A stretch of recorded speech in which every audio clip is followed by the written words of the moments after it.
আসসালামু আলাইকুম ওয়া রাহমাতুল্লাহি ওয়া বারাকাতুহু।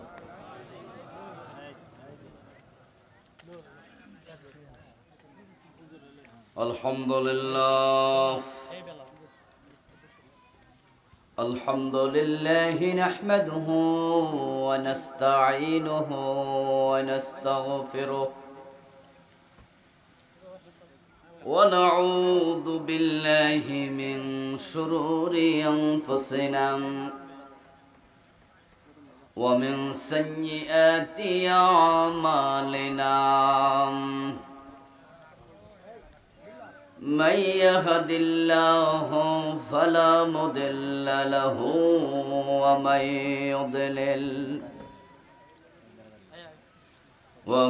يضلل فلن تجد له وليا مرشدا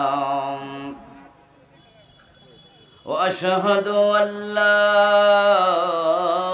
إله إلا الله وأن محمدا عبده ورسوله أما بعد فقد قال الله تعالى في كلامه المجيد أعوذ بالله من الشيطان الرجيم بسم الله الرحمن الرحيم ألف لام ميم ذلك الكتاب لا ريب فيه هدى للمتقين الذين يؤمنون بالغيب ويقيمون الصلاة ومما رزقناهم ينفقون قال النبي صلى الله عليه وسلم إذا قام أحدكم في صلاته فإنه يناجي ربه أو كما قال النبي عليه الصلاة والسلام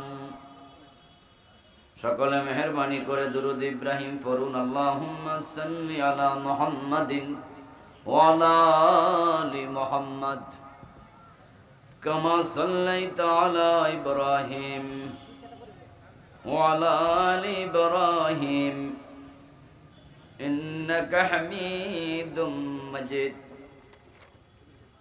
اللهم بارك على محمد وعلى آل محمد كما باركت على إبراهيم وعلى آل إبراهيم إنك حميد مجيد اللهم صل وسلم وبارك عليه উত্তর গোবিন্দপুর রুসমত মাস্টার বাড়ি জামে মসজিদ কমিটি ও এলাকার যুব ফোরাম এর উদ্যোগে আয়োজিত আজকের এই চমৎকার তাফসীরুল কোরআন মাহফিলের মুআজ্জাজ মুকাররম সম্মানিত সভাপতি, বাকসান্দা ফাজিল মাদ্রাসার সম্মানিত প্রিন্সিপাল, বিশিষ্ট আলেমে দ্বীন মুহতারাম মাওলানা আবুল মনসুর সাহেব, সম্মানিত প্রধান অতিথি, বিশিষ্ট জননেতা ও রাজনীতিবিদ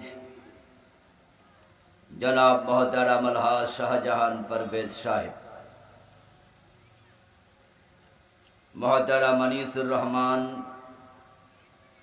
জনাব মোহতারাম শফিকুল ইসলাম ভুইয়া হিমেল সাহেব, জনাব আবুল কাশেম রতন সাহেব সহ উপস্থিত অন্যান্য সম্মানিত মেহমান বৃন্দ, মহতারাম মৌলানা জুবাইর ইবনে আব্দুল হাই, মৌলানা মুর্শিদ আলী সাহেব, মৌলানা আসাদুল্লাহ সাহেব সহ উপস্থিত অন্যান্য সম্মানিত আলোচক বৃন্দ, মহতারাম উলামায়ে কেরাম, ইসলাম প্রিয় তৌহিদি জনতা, পর্দার অন্তরালের সতী সাধবী মা ও বোনেরা, আপনারা কেমন আছেন? আলহামদুলিল্লাহ, আমিও ভালো আছি। আল্লাহ তাআলা আমাদের সকলকে ভালো রাখুন, সুস্থ রাখুন, যতদিন বাঁচিয়ে রাখবেন ঈমানের সাথে রাখুন, বলুন আমিন। সম্মানীয় ভাইয়েরা, আমি আপনাদের সম্মুখে পবিত্র কোরআন মাজিদ থেকে সূরাতুল বাকারার প্রথম 3টি আয়াতে কারিমা তেলাওয়াত করেছি। বিশ্বনবীর পবিত্র মুখ অনুসৃত একখানা ছোট্ট হাদিসে নববী পাঠ করেছি। আল্লাহ তাআলা তৌফিক দান করলে এখান থেকে কিছু কথা বলবো ইনশাআল্লাহ। আল্লাহ তাআলার পবিত্র জাতের লাখো কোটি শুকরিয়া জ্ঞাপন করছি যে মহান মনিব অত্যন্ত মেহেরবানি করে আমাদের সকলকে এই ভর দুপুর বেলায় দুনিয়ার যাবতীয় ব্যস্ততাকে পাশ কাটিয়ে কোরআনের ময়দানে, কোরআনের আহ্বানে উপস্থিত হওয়ার তৌফিক দিলেন। বিশ্বব্যাপী চলমান করোনার চরম বিপর্যস্ততার মাঝে যিনি আমাদেরকে সুস্থ রাখলেন, কোরআনের কথা বলার মতো, শোনার মতো কোরআন মুখী হৃদয় দিলেন, এই সব নেয়ামতের মালিককে আল্লাহ। সেজন্য আমরা আলোচনার শুরুতে মন প্রাণ উজাড় করে অন্তরের সবটুকুন শ্রদ্ধা এবং ভালোবাসা দিয়ে আমাদের মনিব আল্লাহ তাআলাকে শুকরিয়া জানাই, কৃতজ্ঞতা জানাই, কালিমাতুশ শুকর ফরি আলহামদুলিল্লাহ। দুরূদ ও সালাম বিশ্বনবী সাইয়্যিদুল মুরসালিন, ইমামুনা কুদওয়াতুনা, হাবিবুনা উসওয়াতুনা, তাবিবু কুলুবিনা মুহাম্মাদুর রাসূলুল্লাহ সাল্লাল্লাহু আলাইহি ওয়াসাল্লামের উপর সাহাবায়ে কেরাম ও শুহাদায়ে জামের আলা ইল্লিয়িন আল্লাহ তাআলার কাছে কামনা করছি, বলুন আমিন। সম্মানিত ভাইয়েরা, আসুন আমরা পবিত্র কোরআন মাজিদের যে অংশটুকু পড়েছি সেখান থেকে কথা বলতে চাই। আল্লাহ তাআলা বলেন, আলিফ লাম মিম, আলিফ লাম মিম। এই শব্দের অর্থ একমাত্র ভালো জানেন আল্লাহ, আমরা জানি না। এগুলোকে বলা হয় হুরুফে মুকাত্তাআত। বিভিন্ন সূরার শুরুতে এই জাতীয় হরফ আরো আছে, ইয়াসিন, হামিম, তাসিম, মিম, আলিফ লাম রা, আছে না? কোরআন মাজিদে মোট সূরা হলো 114টা। এই জাতীয় হরফ আছে 29টি সূরার শুরুতে। কয়টা? 29টি সূরার শুরুতে এই জাতীয় হরফ আছে। তামাম দুনিয়ার প্রায় সব মুফাসসির একমত, এই জাতীয় হরফের অর্থ ভালো জানেন একমাত্র আল্লাহ। তাই তারা বলেছেন আল্লাহু আ'লামু বিমুরাদিহি বিহি। হবে না? এই জাতীয় শব্দ দিয়ে কি বুঝাতে চেয়েছেন আল্লাহ, এটা তিনিই ভালো জানেন।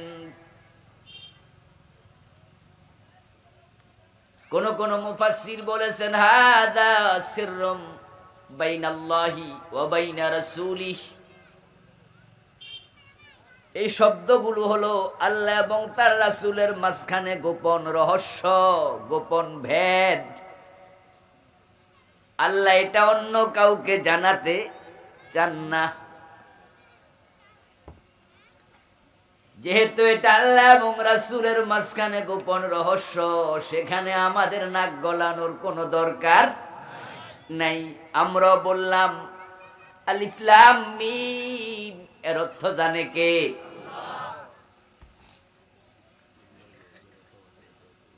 যালিকাল কিতাব, এরপরের মেসেজ, এটা এমন এক কিতাব লা রাইবা ফীহ, এর মাঝে কোনো সন্দেহ। হুদাল লিল মুত্তাকিন, যারা মুত্তাকি হতে চায় এই কিতাব তাদেরকে পথ দেখাবে। সুবহানাল্লাহ। আল্লাযীনা ইউমিনুনা বিল গায়ব, কারা মুত্তাকি হতে পারবে, কারা পথ পাবে? যারা না দেখে গায়েবের উপরে বিশ্বাস স্থাপন করে। ওয়া ইউকিমুনাস সালাহ, এবং নামাজ কায়েম করে।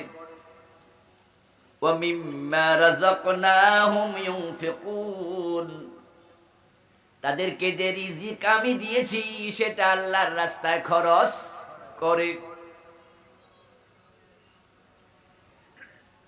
والذين يؤمنون بما أنزل إليك وما أنزل من قبلك, এবং আপনার উপরে নাজিল করা কিতাব, আগে নাজিলকৃত কিতাবের উপরেও তারা ঈমান আনে। ওয়া বিল আখিরাতি হুম ইউকিনুন, তারা আখিরাতেও বিশ্বাস করে। উলাইকা আলা হুদাম মির রাব্বিহিম, এবার আল্লাহ বলছে গুণ যারা অর্জন করবে তারাই তাদের রবের পক্ষ থেকে দেয়া হেদায়াতের উপরে অটল অবিচল থাকতে পারবে। ওয়া উলাইকা হুমুল মুফলিহুন, এবং তারাই জান্নাত পেয়ে সফল হবে। খুব সুন্দর মেসেজ না? আল্লাহ তাআলা জান্নাতের সুসংবাদ দিলেন কিছু মানুষের ব্যাপারে, হিদায়াতের কথা বললেন কিছু মানুষের ব্যাপারে। কোন কোন চরিত্র থাকলে পরে জান্নাত পাওয়া যায় সেটাও তিনি বললেন। এখন আমাদের দায়িত্ব হচ্ছে চরিত্রগুলো অর্জন করা। আমার ভাইয়েরা, এক নাম্বার মেসেজ হলো এটা এমন এক কিতাব যার মাঝে সন্দেহ নাই। যারা মুত্তাকি হতে চায় এই কিতাব তাদেরকে হেদায়াতের পথ দেখাবে। এখন হেদায়াতের পথ আমরা যারা পেতে চাই এই কিতাবের কাছে যেতেই হবে। এই কিতাবের বাহিরে হেদায়াত নাই, এটা একমাত্র কিতাব যেই কিতাব মানুষকে হেদায়াত দেয়। হেদায়াত এমন দামি জিনিস যেটার মতো দামি পৃথিবীতে আল্লাহর আর কোন নেয়ামত নাই। হেদায়াত মানে হলো ঈমান। হেদায়াত মানে কি? হেদায়াত পেয়েছে মানে ঈমান পেয়েছে, হেদায়াত পায় নাই মানে ঈমান নাই। এই হেদায়াত এত দামি, এত দোয়া পৃথিবীতে মানুষ আর কোন ব্যাপারে করে না, হেদায়াতের ব্যাপারে যত করে। দিনে কমপক্ষে একজন মুসলমান বালেগা নরনারী 17 বার আল্লাহর কাছে দোয়াটা করতে বাধ্য। 5 ওয়াক্ত ফরজ নামাজ 17 রাকাত। কয় রাকাত? ফজরে কয় রাকাত? জোহরে, আসরে, মাগরিবে, এশায়। এই 17 রাকাতে আমরা কম পক্ষে 17 বার আল্লাহর কাছে বলছি ইহদিনাস সিরাতাল মুস্তাকিম, আমার হেদায়াতের পথটা দিয়ে দাও। রব্বিরহামহুমা কামা রব্বায়ানি সগীরা। এমনও দিন আছে যেদিন আমরা ওই দোয়াটা হয়তো পড়ি নাই। রব্বানা যালামনা আনফুসানা ওয়া ইল্লাম তাগফির লানা, এমনও দিন আছে এই দোয়াটাও পড়ি নাই। রব্বানা আতিনা ফিদ দুনিয়া হাসানা, এই দোয়াটাও পড়ি নাই, এমন দিনও আছে। কিন্তু ইহদিনাস সিরাতাল মুস্তাকিম, এই দোয়া পড়ি নাই এমন একটা দিনও। কতটা গুরুত্বপূর্ণ দোয়া হলে আল্লাহ তাআলা এটাকে নামাজের ভিতরে ঢুকায়া দিছে। সব মানুষ আল্লাহর কাছে নিয়মিত এই দোয়া করে যাচ্ছে, এতে বোঝা যায় পৃথিবীতে হেদায়াতের মতো দামি জিনিস আর নাই।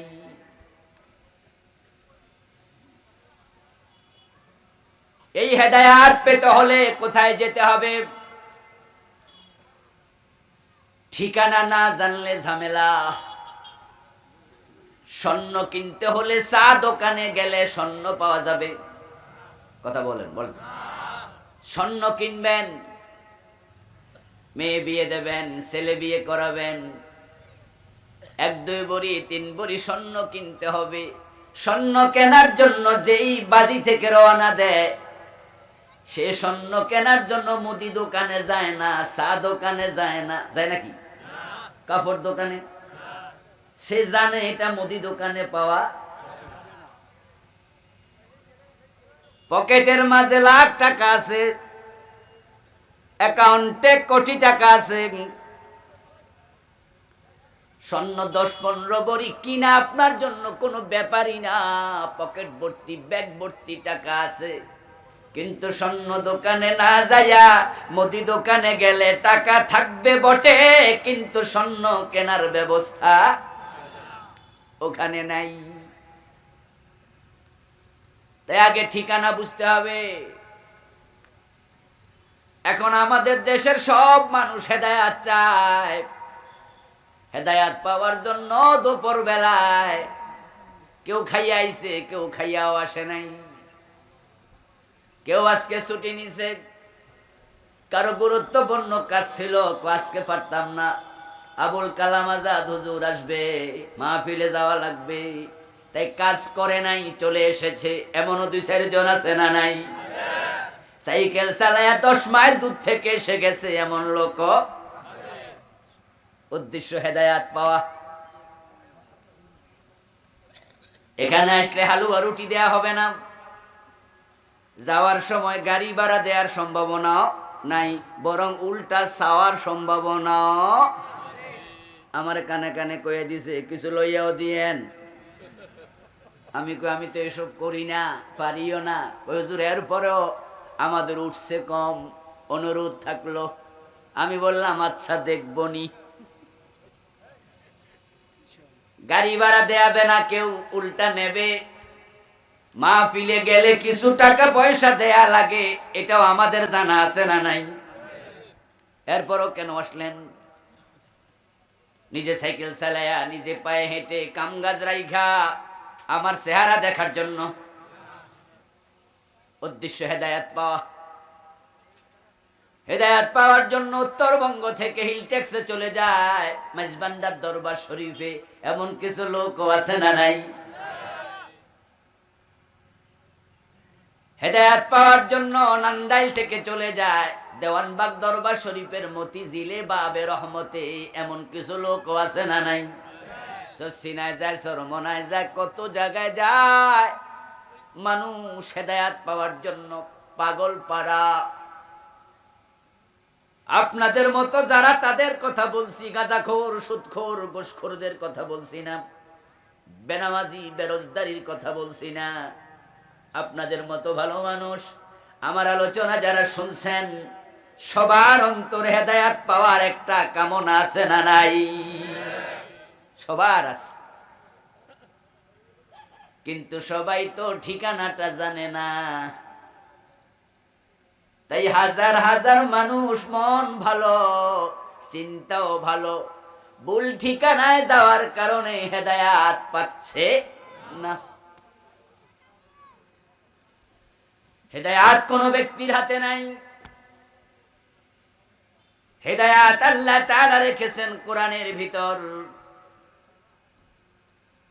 কোরআন আসার আগে, ওহী আসার আগে নবী মুহাম্মদ নিজেও হেদায়াতের রাস্তা চিনতেন না।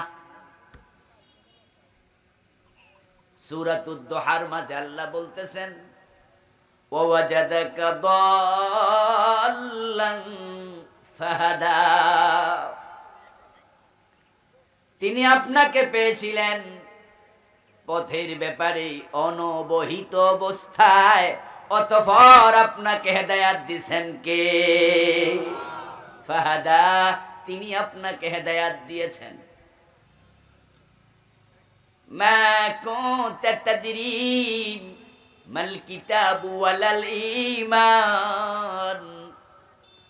আরেক আয়াতে আল্লাহ বলেন, ওহী আসার আগে আপনি জানতেন না কিতাব কাকে বলে, ঈমান কাকে বলে, আপনি জানতেন না। আমি ওহীর মাধ্যমে আপনাকে জানাইছি। এজন্য এই ওহীর অনুসরণ করা আমাদের জন্য নফল না ফরজ? কথা বলেন, কথা বলেন। নফল না ফরজ? যার উপর ওহী নাজিল হলো, নবী মুহাম্মদুর রাসূলুল্লাহ সাল্লাল্লাহু আলাইহি ওয়াসাল্লামের জন্য ওহী অনুসরণ করা নফল না ফরজ ছিল? ওনার জন্য ফরজ। কারণ হেদায়াত পেতে হলে ওহী অনুসরণ করতেই হবে। আল্লাহ বলছেন কি শুনুন, কুল ইন আত্তাবিউ ইল্লা মা ইউহা ইলাইয়া ইন্নী আখাফু ইন আসাইতু রাব্বি আযাবা ইয়াউমিন আযীম। হে নবী, আপনি বলুন, যে ওহী আমার কাছে এসেছে এটা মানতে আমি নবীও বাধ্য। যদি না মানি, আখিরাতে আযাবের ময়দানে আল্লাহ আমারও ছাড়বে না। মহিলা চোর ধরা পড়ছিল, বিশ্ব নবী বললেন হাত কেটে দাও।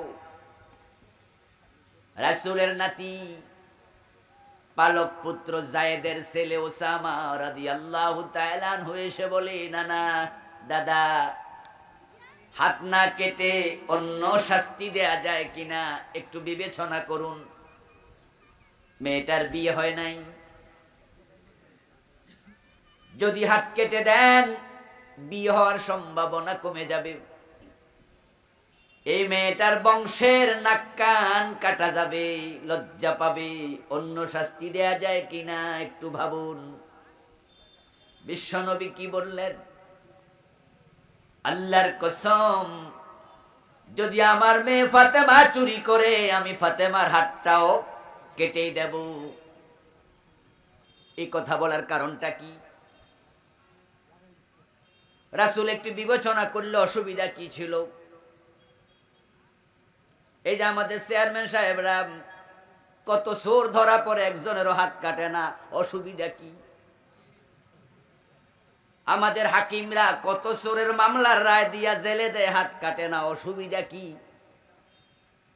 এই যে আমাদের হিমেল ভাই 5 বছর চেয়ারম্যান ছিলেন, একজন চোরেরও হাত কাটে নাই, উনার চেয়ারম্যানই চলে গেছে। হাইকোর্টের বিচারপতি, সুপ্রিম কোর্টের বিচারপতি, জজ কোর্টের বিচারপতিরা চোর ধরে হাত কাটে না, ওদের কি চাকরি চলে গেছে? কথা বলেন না ভাইরা আমার, চাকরি গেছে? তো বিশ্বনবী একটু বিবেচনা করলে অসুবিধা কি ছিল? বরং বিবেচনা তো করলেনই না, বরং উল্টা বলে দিলেন, আমার মেয়ে ফাতেমা চুরি করলে তার হাতও কেটে দেব। কারণটা কি? এর কারণ হলো, চোর ধরে হাত কাটার আইন আল্লাহর কোরআনে আছে না নাই? ওই আইনের বাহিরে যাওয়ার অধিকার নবী মুহাম্মাদেরও নাই। ঝামেলাটা এখানেই। এখন যদি এই চিন্তা আমাদের প্রেসিডেন্ট করত, আমাদের প্রধানমন্ত্রী করত, আইনমন্ত্রী করত, যে কোরআনের আইন মানতে আমরাও বাধ্য, তাহলে তারা সংসদে আইন পাশ করাইতো, তাহলে আমাদের চেয়ারম্যান সাহেবেরা ধরে চোর হাত কেটে দিতে পারত। কিন্তু আইন তো করেনি, ওনারা কাটবে কেমনে? হিদায়াত কোথায়? কোন ব্যক্তির হাতে নয়, হিদায়াত হলো আল্লাহর কোরআনে।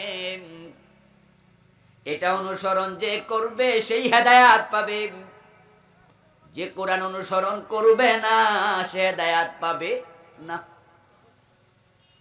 রাসূল সাল্লাল্লাহু আলাইহি ওয়াসাল্লাম বলেছেন, মান ইবতাগাল হুদা ফি গায়রিহি ইয়াদাল্লাহুল্লাহ। যে ব্যক্তি কোরআন বাদ দিয়া অন্য জায়গায় হেদায়েতের জন্য যাবে, হেদায়েত তো পাবেই না, আল্লাহ তাকে পথহারা করে ছেড়ে দেয়।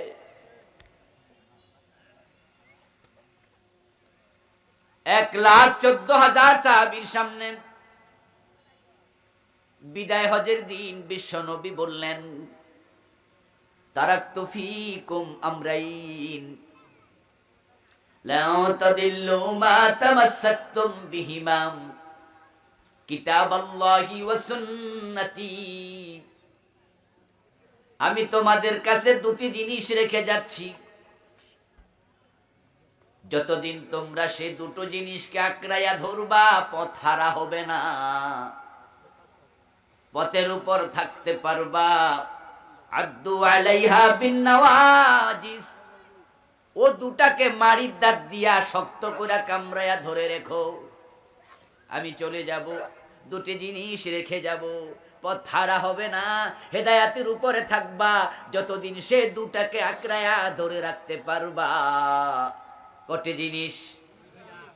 কথা বলেন না, আরো জোরে বলেন কয়টা? একটা হলো পীর সাহেব, আর একটা ওনার খলিফা, ঠিক না? আমাদের দেশের লোকেরা হেদায়েতের জন্য যায়, পীর সাহেবের পিছনে দৌড়াচ্ছে। বাংলাদেশের মতো এত পীর পৃথিবীর কোন দেশে নাই। বরং ঢাকার পাশে একটা জেলা আছে মানিকগঞ্জ, ওই মানিকগঞ্জে গেলে দেখা যায় প্রতি বাড়িতেও 2-3 জন পীর আছে, ঘরে ঘরে পীর, বেড়া পীর, বেড়ি পীর। পীর বাবা শুধু নয়, সেখানে আছে পীর আম্মা, মহিলা পীরও আছে। অভাব নাই পীর সাহেবের। আমি পীর বিরোধী নই, তাদের প্রতি আমার শ্রদ্ধা আছে, ভালোবাসা আছে। এই দেশে পীর সাহেবরা দিন প্রচার করেছেন, নবী আসেনি, রাসূল আসেনি, সাহাবী আসে নাই, তাহলে ইসলাম আসলো কোত্থেকে? দুর্গাপুর, কৃষ্ণপুর, লক্ষ্মীপুর, শুভপুর, এরকম গ্রাম বাংলাদেশে আছে না নাই? জেলার নাম ব্রাহ্মণবাড়িয়া। কিসের নামে? ব্রাহ্মণের নামে। ব্রাহ্মণপাড়া কুমিল্লায়, আজকে রাতে আমার মাহফিল ওখানে, ব্রাহ্মণপাড়া। তাহলে বোঝা গেল এটা মুসলমানের পাড়া ছিল না হিন্দুদের? কথা বলেন না আপনারা, কিছু বলেন, বলেন আমার সাথে। ব্রাহ্মণ কি মুসলমান না হিন্দু? তো ব্রাহ্মণ পাড়া মানে কি? হিন্দুদের পাড়া ছিল। আমার নিজের গ্রামের নামও দুর্গাপুর, এর মানে দুর্গা পূজা হইতো।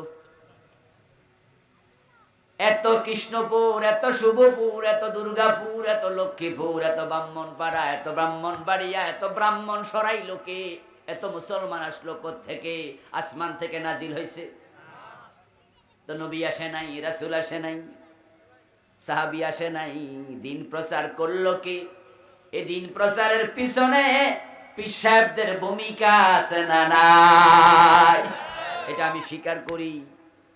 জনপুর থেকে, ফুরফুরা থেকে, আরো কত জায়গা থেকে পালকিতে চড়ে, নৌকায় চড়ে, ঘোড়ায় চড়ে তারা এসে দিন প্রচার করেছে। আমি পীর সাহেব বিরোধী নই, কিন্তু ব্যাপারটা হলো হেদায়াতের জন্য পীরের কাছে যাওয়াটা একটা বিভ্রান্তি, এটাই হলো ভুল। পীরের হাতে হেদায়াত নাই, হেদায়াত আল্লাহর কোরআনে। তাই দেখবেন যেখানে একজন পীর সাহেব ছিল সেখানে কোরআনের একটা মাদ্রাসা আছে না নাই? সরসিনা পীর সাহেব ছিল, বিশাল মাদ্রাসা। ধামতি পীর সাহেব ছিল, বিশাল মাদ্রাসা। সোনাকান্দা পীর সাহেব ছিল, বিশাল মাদ্রাসা। এভাবে সরসিনা, এরপরে সরমনাই পীর সাহেব ছিল, বিশাল মাদ্রাসা। তারা জানতেন মানুষ আমার কাছে হেদায়াতের জন্য আসবে, হেদায়াত তো আমার হাতে নাই, হেদায়াত তো আল্লাহর হাতে। আল্লাহ হেদায়াতের কিতাব কোরআন দিছে, হেদায়াত দিতে হলে মানুষকে কোরআন পড়াতে হবে, ঠিক কিনা? এই জন্য মাদ্রাসা বানাইছে, কোরআন পড়াইছ, হেদায়াত কোরআনে। আমার বন্ধু, এখন সরকার আমাদের বেতন দেয়, সরসিনা মাদ্রাসা বেতন পায়, সরমনাইও পায়, সোনাকান্দাও পায়, দামতিও পায়। প্রিন্সিপালের বেতন এখন 50,000 টাকা, বড় স্কেল। এই যে আমার সাথেও প্রিন্সিপাল হুজুর আছে, সরকার বেতন দেয় না, আলহামদুলিল্লাহ এখন মোটা স্কেল দেয়। কিন্তু আজ থেকে 50 বছর আগে যান, সরসিনা মাদ্রাসা, সোনাকান্দা, দামতি বড় বড় মাদ্রাসা ছিল, সরকার বেতন এক আনাও দিত না, স্কেল ছিল না। মাদ্রাসার বয়স 100 বছর। ওই পীর সাহেব যখন মাদ্রাসা বানাইছে তখন নিজের পকেটের টাকা খরচ করছে, মুরিদরা হাদিয়া তোফা যা দিত সব মাদ্রাসায় খরচ করে ফেলতো। ছাত্রদেরকে নিজের পকেটের টাকা খরচ করে ভাত খাওয়াইছে, মানুষের বাড়িতে জায়গির লজিং দিছে, এরপরও কোরআন পড়ো, কোরআন পড়ো, কোরআন পড়াইছে। কোরআনের মাদ্রাসাগুলো থাকার কারণে এখনো বাংলাদেশে ইসলাম টিকে আছে।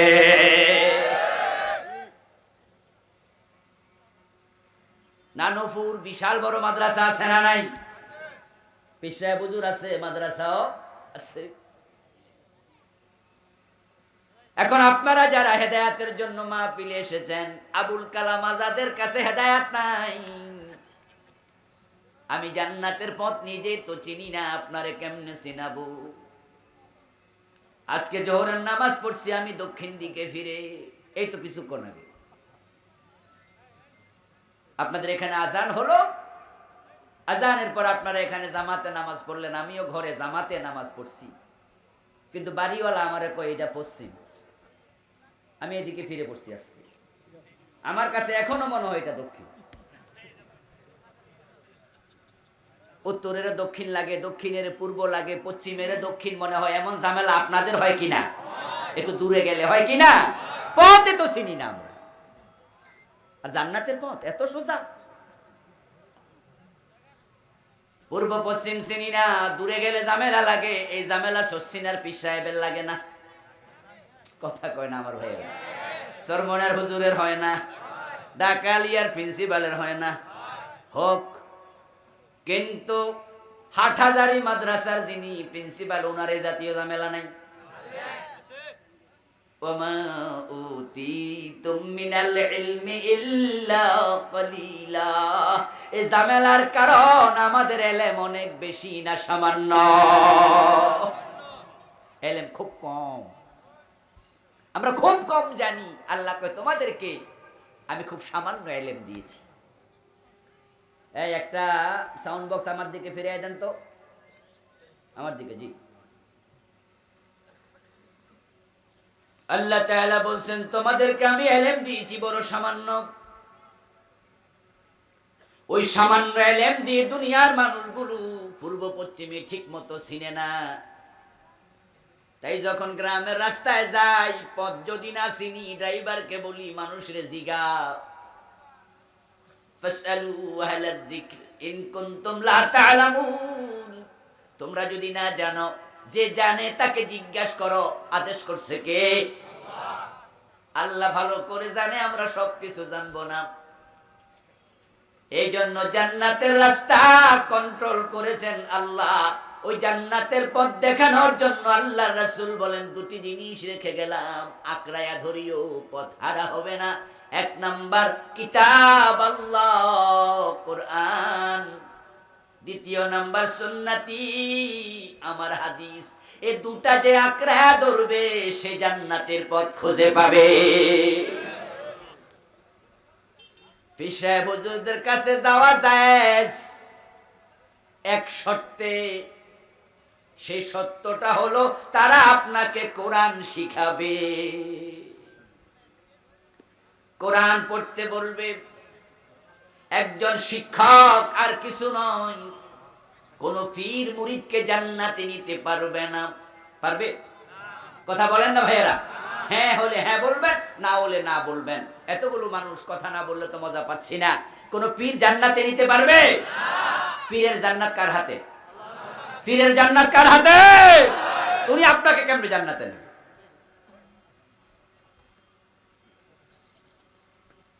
এবার বলুন তো, পীর যে পীর হইছে কোরআন পড়া লাগছে কিনা?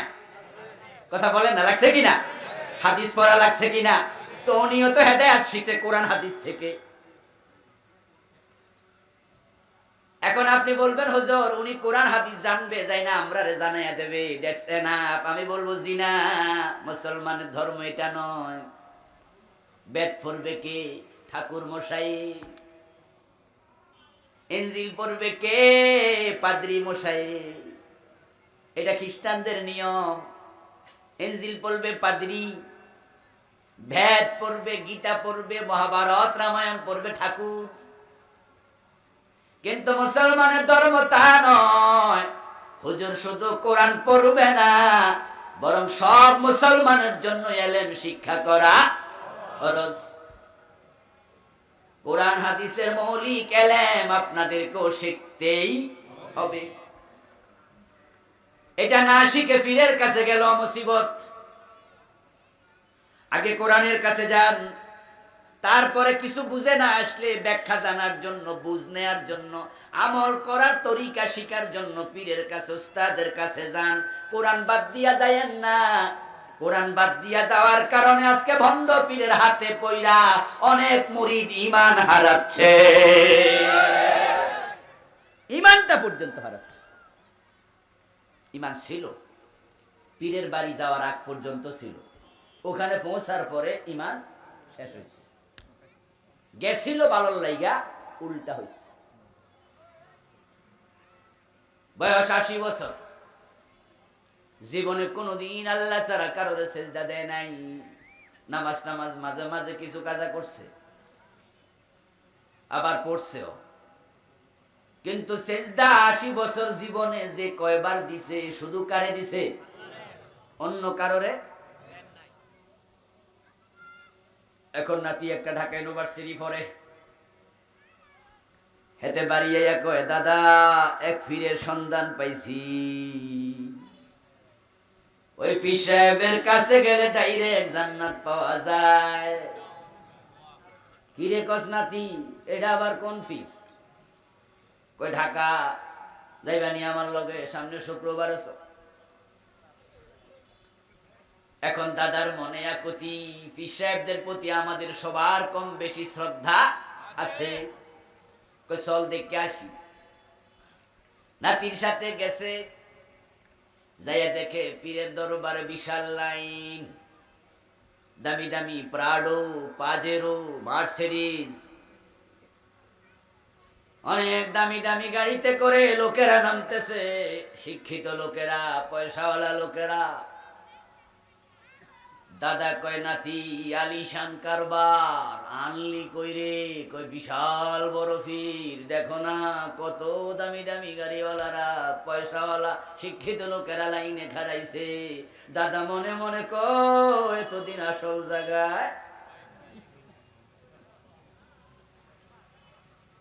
আস্তে আস্তে লাইন আগাচ্ছে, দেখে সামনে যাইয়া ওই লোকগুলো পীরের পায়ে একটা একটা সেজদা মারতাছে। পীর সাহেব দামি সানগ্লাস চোখে পরে, দুই পা মেলে ধরে চেয়ারে বসে আছে, লোক সেজদা করতেছে লাইন ধরে ধরে। আমার নিজের চোখ সাক্ষী, মুরিদ পীরের পায়ে সেজদা দিচ্ছে এমন পীর আমি অনেক দেখেছি। আপনারাও কেউ কেউ দেখেছেন, না দেখলে কমপক্ষে শুনছেন তো। মাজারে সেজদা দেয়, পীরের পায়ে সেজদা দেয় এমন লোক বাংলাদেশে আছে না নাই? শুনেছেন? আছে, আমি দেখেছি। এখন 80 বছর বয়স্ক দাদা মনে মনে ভাবে, আবুল কালাম আজাদের মতো কত হুজুরদের থেকে শুনেছি সেজদার মালিক শুধু কে? চুপ করে থাকেন না, কথা কোন? আবার বলেন সেজদার মালিক কে?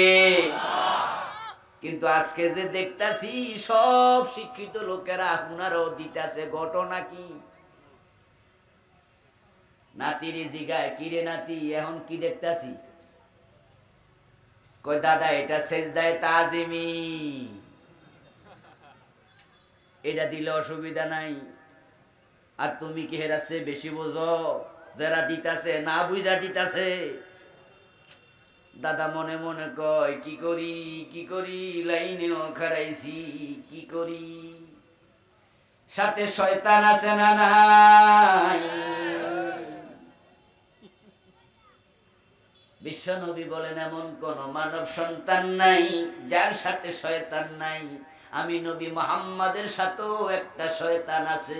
ফাইন্নাহু আসলামা বি, তবে সে আমার কাছে মুসলমান হয়ে গেছে। সে আমার আনুগত্য করে, আমারে ধোঁকা দেয় না। নবী মুহাম্মদুর রাসূলুল্লাহ সাল্লাল্লাহু আলাইহি ওয়াসাল্লাম বলেন সবার সাথে শয়তান আছে। এবার আপনারা একটু জবাব দেন তো, আপনাদের সাথে একটা একটা শয়তান আছে না নাই? ওই দাদা মিয়ার সাথেও আছে না নাই? শয়তান আমাদের বন্ধু নাকি দুশমন? সে ঈমান দিতে চায় না কেড়ে নিতে চায়। সে আবার ওই দাদারে কয়, এই মিয়া বেশি বোঝো নাকি, সেজদা মারো। পীরের বাড়ি গেছিল ঈমান পাইতে, এখন লক্ষণ যা দেখা দিছি ঈমান পাইছে না যাইতাছে? এখন দাদা তালে পইরা পীরকে দিল সেজদা মাইরা। বাড়ি ফিরতেছে, লক্ষ্য করুন বন্ধু, যাওয়ার সময় ঈমান ছিল, আসার সময় আর নাই।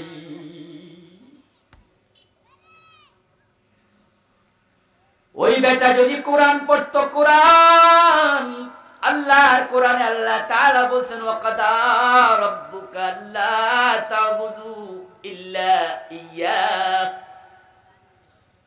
তোমার রবের ফয়সালা তুমি এক আল্লাহ ছাড়া কারো ইবাদত করতে পারবা না। ইবাদতের মাঝে সেরা ইবাদত হলো নামাজ, নামাজের মাঝে সেরা অঙ্গ হলো সেজদা। তাই মুসলমানের মাথা আল্লাহ ছাড়া কারো কাছে নত হবে না।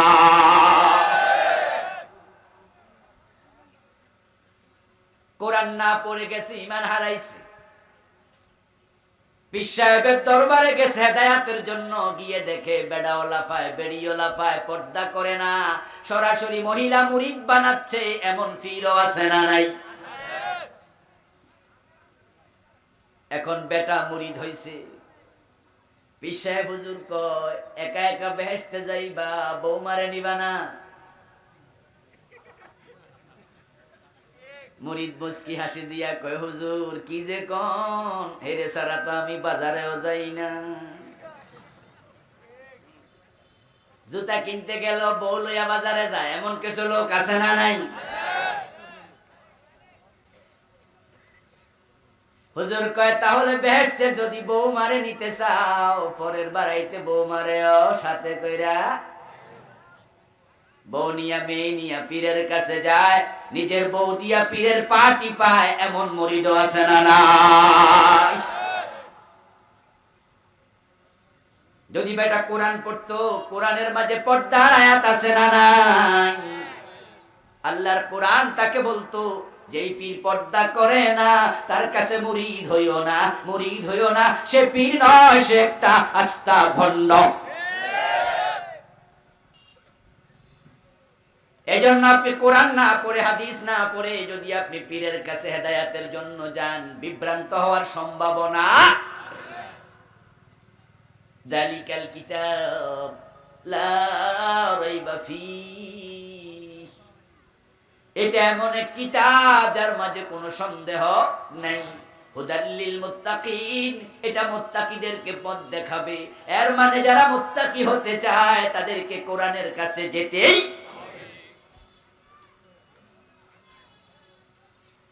ঈমান হারা মানুষ তখন হবে যখন মানুষ কোরআন ছেড়ে দেবে। আর বর্তমান যুগে কোরআন ছেড়ে দেয়া মানুষের সংখ্যা কম না বেশি? আজকের মাহফিলে আপনারা যে কয়জন এসেছেন আত্মসমালোচনা করেন, কোরআনের প্রথম থেকে শেষ পর্যন্ত আপনি কয়বার খতম দিয়েছেন? আল্লাহ যা মেসেজ দিয়েছে কয়বার বাংলা অর্থ পড়েছেন? যদি আপনি না পড়েন বুঝতে হবে কোরআনের মেসেজটাই আপনার কাছে এখনো ক্লিয়ার।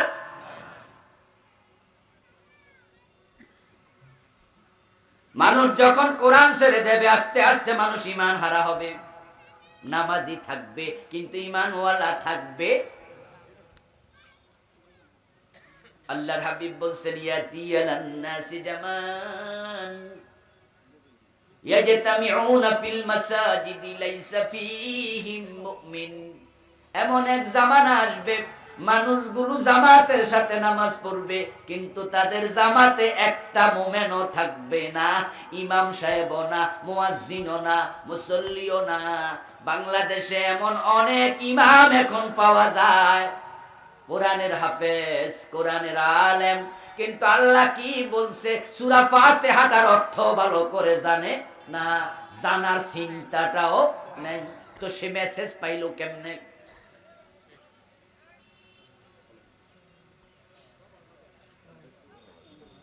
ইসলাম কঠিন মনে হয়ে যাচ্ছে, মনে হয় কঠিনের কিছু নাই।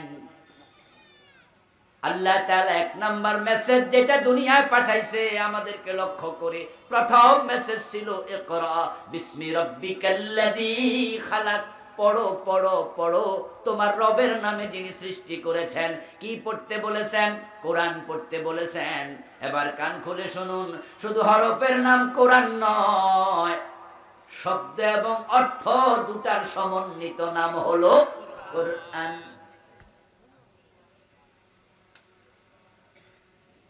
আল কোরআন ইসমুল লিন-নাজমি ওয়াল মানা জামিআ। ঠিক আছে নি হুজুর? নুরুল আনোয়ারের শুরুতে একবারে শুরুতে কিতাবুল্লাহর মাঝে আলেম ক্লাসে পড়ায় কোরআন হলো শব্দ অর্থ দুটার একসাথে নাম। এখন হাজার হাজার ইমাম জুটেছে, ইমাম আছে যারা কোরআনে আল্লাহ কি বলেছে জানে না, না জানার কারণে নিজেও বোঝে না, পাবলিকও বোঝে না। নামাজি বাড়তেছে, ঈমানওয়ালা দিন দিন কমছে। সাবধান মুসলমান, আল্লাহর হাবিব বলছে আমার উম্মত হবে ৭৩ দল, জান্নাতি হবে কয় দল? মাত্র এক দল। ওই দল হেদায়েত প্রাপ্ত, ওই দল ঈমানওয়ালা। এখন কারা জান্নাতি দল? দল তো ৭৩। আপনি কোন দলে আছেন? নিজেকে খুঁজুন, আপনাকে চিনতে হবে। মান আরাফা নাফসাহু ফাকাদ আরাফা রাব্বাহু। ৭৩ দল হবে রাসূলের উম্মত, ৭২ দল জাহান্নামী, এক দল জান্নাতি। এ নিয়ে কারো দ্বিমত নাই। জান্নাতি দল মাত্র একটা, জাহান্নামী ৭২টা। এবার আপনারা বলুন তো জান্নাতি বেশি না জাহান্নামী বেশি? এখন জাহান্নামী কারা খুঁজে বের করেন। বাংলাদেশে যত মুসলমান আছে সব মুসলমান যদি এক জায়গায় জড়ো হতো, এটা সম্ভব নয়। যদি হতো আর সবাইকে জিজ্ঞাসা করা হতো জাহান্নামী ৭২ দল, জান্নাতি এক দল, এই বিষয়ে কারো দ্বিমত আছে? সবাই বলবো হ্যাঁ হাদিসে আছে। জাহান্নামী কম না বেশি? বেশি। তাহলে জাহান্নামীদের দলে কে কে আছেন হাত তোলা দেন। একজনও দেবে না, দেওয়ানবাগও দেবে না, মেজবান্ডারও দেবে না, ৮রশিও দেব না, ১২রশিও দেবে না, বেনামাজিও দেবে না, মদখোরও দেবে না। সবাই মনে মনে ভাবে আল্লাহ গফফার, গফুর, রহমান, রহিম, আমারে ছেড়ে দিব। তাই বেনামাজি পর্যন্ত দোতরা বাজাচ্ছে আর গান গাইতেছে। আছেন আমার মুক্তার, আছেন আমার ব্যারিস্টার, শেষ বিচারের হাইকোর্টে তিনি আমায় করবে ফা। দেখছেন কি চিন্তা, আমি পাপী তিনি জামিনদার। টুনটুনা টুনটুন। কুল্লু হিজবিম বিমা লাদাইহিম ফারিহুন। এই কথাটা আল্লাহ কোরআনে বলছেন। যে যে দলে আছে, যে যে মতে আছে, তার কাছে সেটাই মজা লাগবে। গাছের বড় কাঁঠাল, বাবা আসরের টাইমে, জোহরের টাইমে যাওয়ার পথে কাঁঠাল গাছটা ঘরের সামনে মোটামুটি নাগালে পাওয়া যায়। বাবা টিপ দিয়ে দিয়ে, টোকা দিয়ে দিয়ে দেখে পাকছেনি পাকছেনি, বড় কাঁঠাল পাকে না। হঠাৎ করে একদিন দেখে কাঁঠালটা নাই। বাবা জিজ্ঞাসা করে, আরে কাঁঠালটা গেল কই? ছেলে কই, বাবা গতকালকা ফির বাবারে দিয়ে আইছি। বড় কাঁঠাল, বড় আম, সুন্দর জিনিস বাবা মারে খাওয়ায় না, ফির বাবারে দিয়ে দেয়। এমন মুরিদ আছে না নাই? কেন দেয়? উদ্দেশ্য কি? কারণটা কি? হাই রোড ধরে যাচ্ছে, হেলপারকে ড্রাইভার বলে, এই যা 10টা টাকা দিয়ে আয়, মাজার সামনে পড়ছে। তাই গাড়ি থামাইয়া মাজারে গিয়ে টাকা দেয়। কারণটা কি? একটাই কারণ, আমি পাপী তিনি জামিনদার। ওই চিন্তা নিয়ে বসে আছে। পীর বাবা খুশি তো আল্লাহ খুশি। হুজুর আমারে কইছে আমারে সারা বেহেশতে যাবে না, তাই কাঁঠাল হুজুর নে খাওয়াই। আমার বন্ধু কান খোলে শুনুন, আপনি হেদায়েত কে আর কে হেদায়েতের উপরে আছে, কে জান্নাতি কেমনে বুঝবেন? আপনারা হজ করতে গেছেন অনেকেই। হজের প্যাকেজ ভিন্ন ভিন্ন রকম। 5 লাখও আছে, 3 লাখও আছে না? আছে না? যারা গেছেন তারা কমপক্ষে বলেন আছে কিনা? আছে। 5 লাখ টাকার প্যাকেজ মানে কি? ভিআইপি। এই হুজুর কয়ে দিছে ভিআইপি। এর মানে হলো সে হোটেল শেরাটনে থাকবে অথবা ক্লক টাওয়ারে থাকবে, মক্কা শরীফের একবারে সামনে 5 ওয়াক্ত জামাতের সাথে নামাজ পড়বে হারামে। যদি কোনোদিন ভিড় বেশি থাকে, হোটেলের মাঝেও মসজিদ আছে কাবার সাথে অ্যাটাচ করা, সে হোটেলের ভিতরে নেমেই সেখানে জামাতে শরীক হবে। 1 ওয়াক্ত জামাত মিস হবে না। হোটেল হচ্ছে 1 ক্লাস মানের, এসি থাকবে খুব ভালো, খাবার দাবার খুব ভালো, আসা যাওয়া মজা, থাকায় মজা। 5 লাখ টাকা প্যাকেজ। আর যদি শুনি 2.5 লাখ, তখন বুঝবো 1.5 কিলোমিটার রুমের এসি ভাঙ্গা চূড়া হইতে, নামাজ মাঝে মাঝে হিয়া নেই, শেষ। আসার আগে জামাত ক্লিয়ার। ও দোস্ত, প্যাকেজের নাম শুনলে বোঝা যায় হজের আরাম কেমন। আপনি আত্মসমালোচনা করুন, আপনার কাছে কোরআন হাদিস কেমন আছে। আপনি এখানে খুঁজলে বুঝতে পারবেন আপনার কবরটা কেমন হবে। সবাই নিজের জান্নাতি ভাবে, ভাইবা লাভ নাই। এখন জান্নাত কোথায়? জান্নাতের পথ কোথায়?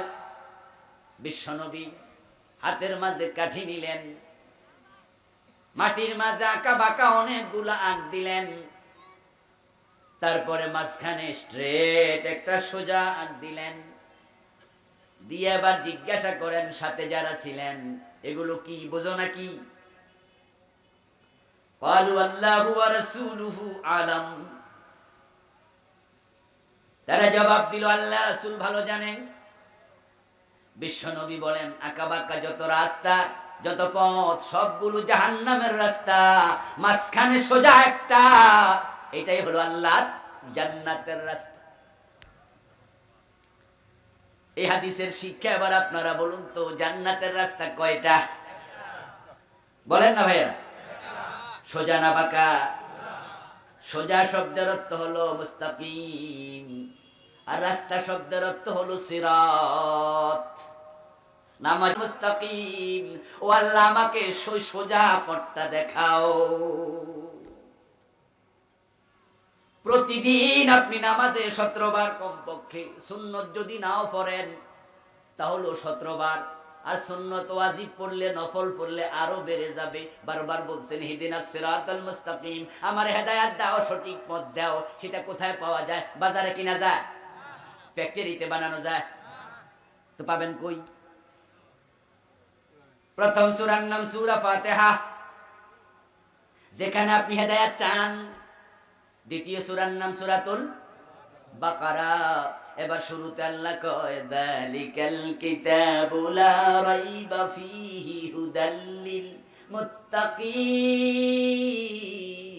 ও আমার মুত্তাকি বান্দা, তুমি নামাজে দাঁড়ায়া বারবার আমারে বলছো হেদায়েত দাও, আমি হেদায়েত কোরআনের ভিতরে রেখেছি।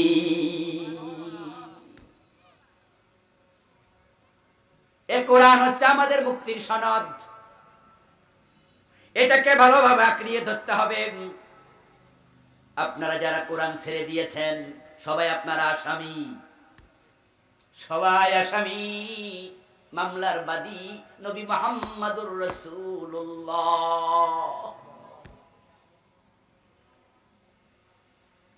হাশরের ময়দানে কাউসারের পানি খাবেন, দাঁতে ব্রাশ করে বসে আছেন।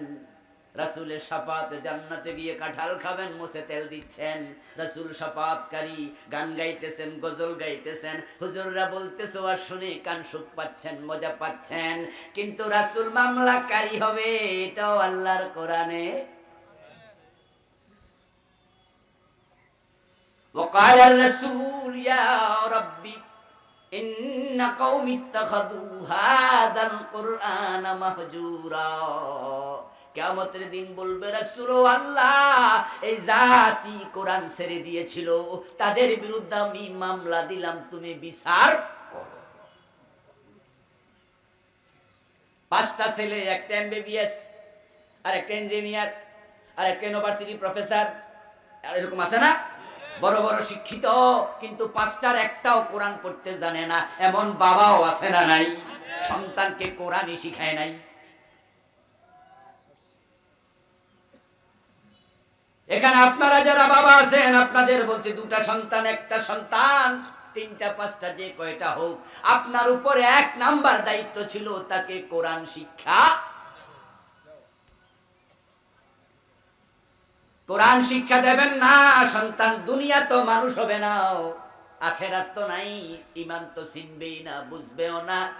ইদানিং কালে আমরা বাংলাদেশে দেখতে পাচ্ছি, ঢাকা শহরের চারপাশে, ঢাকা শহরের ভিতরে ওল্ড হোম, বৃদ্ধ নিবাসের সংখ্যা ডজন ডজন হয়ে গেছে।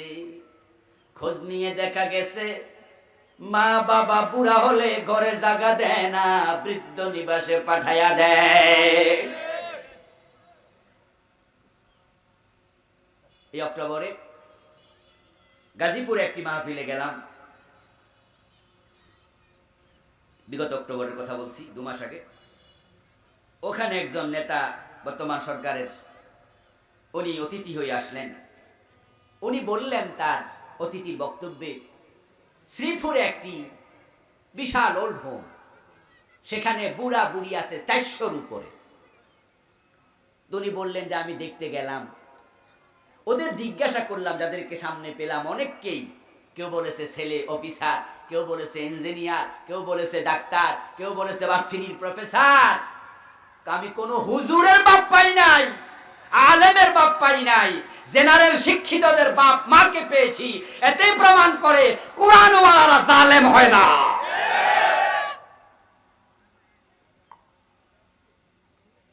কোরআন শিখাচ্ছেন না, সন্তানদেরকে আপনি উচ্চ শিক্ষিত করতেছেন। হাজার হাজার মুসলমান সন্তানকে কোরআন পড়াই না। এক সময় ছিল, আমরাও যখন ছোট ছিলাম, সকালবেলা ঘুম থেকে উঠলেই মা চাচিরা আগে বলতো মক্তবে যা। ঠিক কিনা? ঠিক কিনা? কথা বলেন আপনারা। গ্রামে প্রতিটা মসজিদে একটা ফরকানিয়া মক্তব। আমার বন্ধু কিন্টার গার্ডেনের ধাক্কা, সেই সংখ্যাটা দিন দিন কমতেছে। শহরগুলোতে এখন তো মক্তব নাই বললেই চলে। এবং যারা কিন্টার গার্ডেন আবিষ্কার করছে, তারা সবাই সকাল 7টা 8টা বাজে, মানে মক্তবের টাইম দিয়ে বাইসা নিছে সকালে। সন্তানরা এমএ পাস হবে, বিএ পাস হবে, শিক্ষিত হবে। ঠিকই শিক্ষিত হচ্ছে। আগে পুরা নান্দাইলে খুঁজে দুজন এমবিবিএস পাওয়া কঠিন ছিল। এখন গ্রামে গ্রামে এমবিবিএস আছে। হাসপাতালে ডাক্তারের রোগীর চেয়ে ডাক্তার বেশি। আমার এলাকা আছে, আমি লক্ষ্মীপুর জেলা, ওখানে বাজার দিয়ে যাচ্ছিলাম এক থানা প্রপারে। রাস্তার দুই পাশে দেখলাম শুধু হাসপাতাল হাসপাতাল। আমি গইনা কুলাইতে পারতেছি না। আমার সঙ্গীরে বললাম, কি রে ভাই, এত হাসপাতাল? হুজুর, রোগীর চেয়েও বেশি।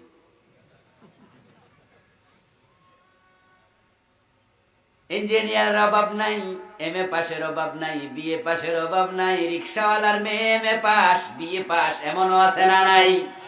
শিক্ষিত বেড়েছে, আপত্তি নাই বারুক। ঘরে ঘরে মেট্রিক পাস, বিএ পাস, চাকরি পায় না, রিকশা চালায়, এমনও। শিক্ষিত বেড়েছে। এবার আপনারা জবাব দেন, ভালো মানুষ বেড়েছে না কমেছে? ভালো মানুষ বাড়ছে। আহা, ডাক্তার হয়েছে বটে, এমবিবিএস হয়েছে, টাকা ছাড়া কিছু বোঝে না। হাসপাতালে গেলে পেট কাটতে দেরি। টেস্ট দরকার 2টা, দিয়া বসে 6টা 10টা, কারণ সেখানেও 50% পাইব। জানে নরমাল ডেলিভারি হবে, কিন্তু ভয় লাগাইয়া দে। আল্ট্রাসোনোগ্রাম করো, রিপোর্ট হাতে নিয়া উল্টাইয়া ধইরা কয়, পানি তো শুকাই গেছে, মাথা তো উল্টে গেছে, গর্দান তো মোটা হয়ে গেছে। সব মিছা কথা কইছে। সে জানে নরমাল ডেলিভারি হলে 5,000, পেট কাটলে 30,000। অধিকাংশের চরিত্র ভালো আছে খুব কম, খুব কম। অধিকাংশ মিথ্যাবাদী হয়ে গেছে। ডাকাত ডাকাত, রাস্তার ডাকাতরা রাতের বেলা ডাকাতি করে, টাকা দিলে গুলি করে না, ছুরি হাতে লইয়া কয়, এই হুজুর যা আছে দেন, না হয় কিন্তু গুতা মারমু। হুজুর কয়, নেন নেন নেন, যা আছে নেন। ডাকাত সব নিছে, নিয়ে মুখের দিকে তাকায় কয়, রিক্সা ভাড়া আসেনি? এমন ডাকাই তো আছে। যাওয়ার সময় 200 টাকা দিয়া যায়, কয় ধরেন গাড়ি ভাড়া দিয়ে নাও, গাড়ি দিলাম। এর মনে দয়া আছে। আমি শুনেছি এমন ডাকাতও নাকি আছে, টাকা লইয়া কয়, একটা হাসি দেন, হাসি দেন। আপনি যেমনি মুখ খারাপ করে আছেন, কালো করে আছেন, চাইল ডাইল কিনলে ফুলানের পেট খারাপ হইব, একটু খুশি মনে দেন। ডাকাতি করলো, টাকা নিল, গুতা দিল না, পেট কাটলো না, হাত কাটলো না, রোগী বানাইলো না। কিন্তু আপনার বউটারে পেট কাইটা শুধু টাকা নেয় নাই, চিরদিনের জন্য রোগী বানাইয়া দিছে। এটা বড় হইলে, মোটা হইলে পেট ছিঁড়ে যাওয়ার সম্ভাবনা আছে, ইনফেকশন হওয়ার সম্ভাবনা আছে, ভারী জিনিস তোলা দিতে আর পারবে না। যত বুড়া হবে তত অসুস্থ হবে। শুধুমাত্র এই ডাকাত নামক ডাক্তারটা, ডাক্তার নামক ডাকাতটা শুধু টাকা নেয় নাই, চিরদিনের জন্য ক্ষতি করে দিছে। এটা মানুষ না মানুষ? বড় শিক্ষিত মানুষ হয় না। আপনারা করছেন সন্তানদেরকে এমন ডাক্তার, ইঞ্জিনিয়ার বানাচ্ছে। ইঞ্জিনিয়ার হইছে, বা বাবা, বুয়েট সুয়েট রুয়েট কুয়েট ডুয়েট, আরো যে কত বাইরে আছে, অভাব নাই। ইঞ্জিনিয়ার বড় বড় হচ্ছে, নীতি নাই, নৈতিকতা নাই, মনুষ্যত্ব বোধ নাই। এখন আর রড দেয় না, বাঁশ দেয়। নীতি কোথায় গেল? কারণটা কি? কারণ হচ্ছে স্ট্যানলে হালের বক্তব্য। ইংরেজ পণ্ডিত স্ট্যানলে হাল বলেছেন, if you teach your children 3 years, you live 4 years, you will be get 5th year, that is rascality. তুমি যদি তোমার সন্তানকে 3টি আর শিখাও, রিডিং, রাইটিং এন্ড অ্যারিথমেটিক, লেখা শিখালে, পড়া শিখালে, বিজ্ঞান, ভূগোল, অঙ্ক শিখালে, you live 4th year, religion, তুমি তাকে কোরআন হাদিস শিখাওনি, ধর্মীয় জ্ঞান দাওনি, you will be get 5th year, that is rascality. অপেক্ষা করো, তোমার সন্তান কোরআন হাদিস বাদ দিয়া, ধর্মীয় জ্ঞান বাদ দিয়া যত বড় শিক্ষিত হবে, তত বড় বদমাশ হবে। বুড়া হবেন তো বলে অস্ট্রেলিয়া চলে যাবে, বাবা মা দেশে পড়ে থাকবে, খবরও নেবে না, ঢাকা শহরে চলে যাবে, আরামে থাকবে, খবর নেবে না, বৃদ্ধ হবে পাঠায়া দেবে, খবর নেবে না। কোরআনের ইলম দেন, আপনাকে ছেড়ে আলাদা থাকবে না।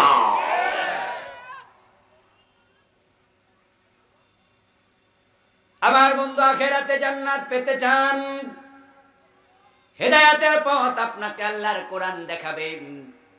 দুনিয়ায় ভালো থাকতে চান, কোরআন আপনাকে নীতি নৈতিকতা শিখাবে। আল্লাহর ভয় তৈরি হবে, যার অন্তরে আল্লাহর ভয় আছে, ক্রাইম থেকে, অপরাধ থেকে তাকে বাঁচানোর জন্য পুলিশের প্রয়োজন নাই, র্যাবের প্রয়োজন নাই, সিসি ক্যামেরার প্রয়োজন নাই। আল্লাহর ভয়ের কারণে কোটি টাকা ঘুষ দিল, 1 টাকা ঘুষ খায় না, এমন অফিসারও আছে না নাই? আল্লাহর ভয় অন্তরে ঢুকিয়ে দাও। আর কোরআন আপনাকে আল্লাহ ভীতি শিখাবেন, কোরআন আপনাকে হেদায়েতের পথ দেখাবে। কোরআন পড়ুন, কোরআন পড়ুন। যারা কোরআন পড়তে পারেন না তাদেরকে বলছি, দোস্ত আজকে সিদ্ধান্ত নেন আপনি কোরআন পড়বেন। বাংলাদেশে 7 বছর 8 বছর বাচ্চা 30 পারার হাফেজ এমনও আছে না নাই? আর আপনার 50 বছর পার হলো, এখনো দেখে দেখে পড়তে পারেন না আল্লাহর কিতাবখানা। মরার পরে চেহারা আল্লাহরে কেমনে দেখাবেন? এই যে আজকের মাহফিল সভাপতি হুজুর, বাকসান্দা ফাজিল মাদ্রাসার সম্মানীয় প্রিন্সিপাল মুহতারাম মাওলানা আবুল মনসুর হাফেজাহুল্লাহ হুজুর আজকের সভাপতি। সভা মানি অনুষ্ঠান, প্রতি মানি লিডার। তো হুজুর প্রধান ব্যক্তি, সভাপতি। উনি যদি এইরকম একটা সিরিকুটে কিছু লিখে, সাদা কাগজে কিছু লিখে উনি আমাকে দেয়, আমি বক্তৃতা দিচ্ছি, উনি আমাকে দিল, উনি দেওয়ার পরে যদি আমি এটার দিকে ফিরে না তাকাইয়া লইয়া পকেটে রাখিয়া দিই, হুজুর মাইন্ড করবে না? কথা বলেন না বেরা, কথা বলেন না। হুজুর মনে কষ্ট পাবে না? হুজুর ভাববে যে আরে উনি আর কি, আমি কি লিখলাম উনি একটু পড়লো না, কি অহংকারী বক্তা রে, আমার ব্যাপারে উনি খারাপ মন্তব্য করবে, মনে কষ্ট পাবে। আচ্ছা এটা কি ঠিক কিনা, আমি যা বলছি ঠিক কিনা? উনি একটু কষ্ট পাবে। আল্লাহ 30 পারা কোরআন পাঠাইলো, আপনারে 50 60 70 বছর সময় দিল, চোখ দিল, কান দিল, বিবেক দিল, বুদ্ধি দিল, আপনি একটা বার আল্লাহ কি কইছে পয়লাও দেখলেন না। আল্লাহ কি রাগ করে না? নাখোশ হয় না? বেজার হয় না? আপনার কিসের জান্নাত? বরং আল্লাহ রাসূল সাল্লাল্লাহু আলাইহি ওয়াসাল্লাম বলেছেন, কিতাবটা পড়ো। যে ব্যক্তি কোরআন পড়বে, মান কারাল কোরআন ওয়া আমালা বিমা ফি উলবিসা ওয়ালিদাহু ইয়াউমাল কিয়ামাতি তাজান দাউহু আহসানু মিন দাউইশ শামস। সন্তানকে কোরআন পড়ান, নিজে কোরআন পড়ুন। রাসূলুল্লাহ বলেন, যে ব্যক্তি কোরআন পড়বে, কোরআন আল্লাহ যা বলেছে সেটা আমল করতে থাকবে, আল্লাহ এত খুশি হয় ওই কোরআনের পাঠক আমলকারীর মা বাবার মাথা কিয়ামতের দিন নূরের তাজ পরাইয়া দেবে, যেটার উজ্জ্বলতা হবে সূর্যের চেয়েও বেশি। যে ব্যক্তি কোরআন পড়বে মানার নিয়তে, জানার নিয়তে, ফাজাহুল মাউত, ইত্তবসরে মৃত্যু এসে গেছে, ফাবাইনাহু ওয়া বাইনান নাবিয়্যিনা দারাজাতুন ওয়াহিদা। আপনি কোরআন পড়তেছেন জানার জন্য, মানার জন্য পড়া শুরু করে দিয়েছেন, পড়া শেষ করতে পারেন নাই, এখনো বুঝে উঠতে পারেন নাই। যদি মৃত্যু এসে যায়, নবী মুহাম্মদ বলেন, চেষ্টা করার কারণে আল্লাহ তাআলা খুশি হইয়া তাকে নবীর পাশের জান্নাত দিয়ে দেবে। ও বুড়া মুরব্বি বাবা, আপনাকে বলছি, কানে শোনেন না, কম শোনেন, চোখে দেখেন না, কম দেখেন, দাঁত পড়ে গেছে, হা বলতে পারেন না, গাইন উচ্চারণ করতে পারেন না, কফ বলতে পারেন না। আপনি ভাববেন হুজুর আমার কি হবে? স্কুলে মাদ্রাসায় পড়ার জন্য বয়স আছে, আপনি 80 বছর বয়সে প্রাইমারিতে ভর্তি হতে গেলে টিচার বলবে বেমানান আপনি বাড়িতে পড়েন, আপনার এখানে আনতে পারবো না, ভর্তি হবে না।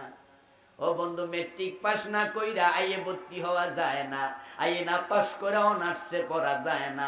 বাইন্ডিংস আছে, সিস্টেম আছে, বয়সের সিস্টেম আছে, কিন্তু আল্লাহর কোরআনের ছাত্র হওয়ার জন্য কোন রকমের বাইন্ডিংস নাই। মরার আগের দিন হওয়ার সুযোগও আছে না? না, পুরা জীবন অবারিত। বরং আপনারা যারা বুড়ো হয়ে গেছেন, পড়েন নাই কোরআন, আপনার জন্য আলাদা স্পেশাল গুড নিউজ আছে, সুসংবাদ আছে। ক্বালান নবী সাল্লাল্লাহু আলাইহি ওয়াসাল্লাম আল মাহিরু বিল কুরআন মা'আস সাফারাতিল কিরামিল বারারা। যে ব্যক্তি কোরআনের পণ্ডিত আলেম, বিশ্ব নবী বলেন তার সম্মান হলো আল্লাহর নৈকট্য প্রাপ্ত ফেরেশতাদের মতো, সে খুব সম্মানী। এই গেল যে পণ্ডিত, তার জন্য হুজুরদের মতো বড় বড় আলেমরা আল্লাহর কাছে তার ফেরেশতাদের মতো দামি। এরপরে এবার আপনার কথা বলছি, আল্লাযী ইয়াকরাউল কুরআন ওয়া ইয়াতাতাউ ফী ওয়া হুয়া আলাইহি শাক্কুন লাহু আজরান। আর যে কোরআন পড়তে যায় কষ্ট হয়, চোখে দেখে কম, কানে শুনে কম, উচ্চারণ করতে পারে না, তারপরও থেমে যায় না, চেষ্টা চালায়া যায়। রাসূল বলেন সাধারণ তেলাওয়াতকারী যা সওয়াব পাবে, ওই বেটার জন্য আল্লাহ দ্বিগুণ সওয়াব দিতে থাকবেন। এজন্য প্রতিদিন একটু একটু করে কোরআন পড়বেন, আজকে শুরু করে দেবেন। মসজিদের হুজুরকে বলবেন আমারে পড়ান, আমি আপনাকে 500 লাগুক 1000 লাগুক যা লাগুক আমি মাসে মাসে দেব। জমি বেচা পড়বেন, চাল বেচা পড়বেন। আল্লাহর কোরআনকে সম্মান দেন, আল্লাহ আপনার সম্মান বাড়ায়া দেবে। হুদাল লিল মুত্তাকিন আল্লাযীনা ইউমিনুনা বিল গায়ব।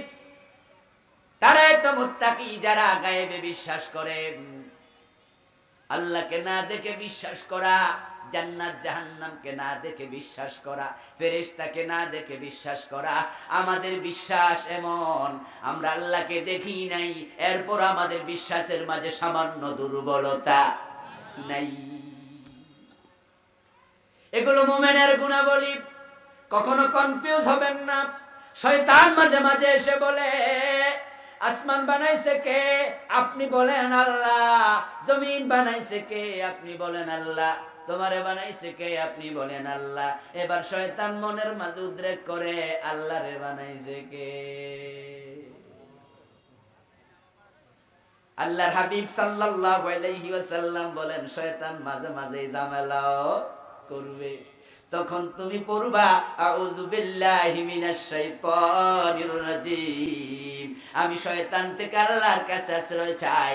আমি ঘোষণা করছি আশহাদু আল্লা ইলাহা, পড়েন আশহাদু আল্লা ইলাহা ইল্লাল্লাহ ওয়া আশহাদু আন্না মুহাম্মাদান আবদুহু ওয়া রাসূলুহু।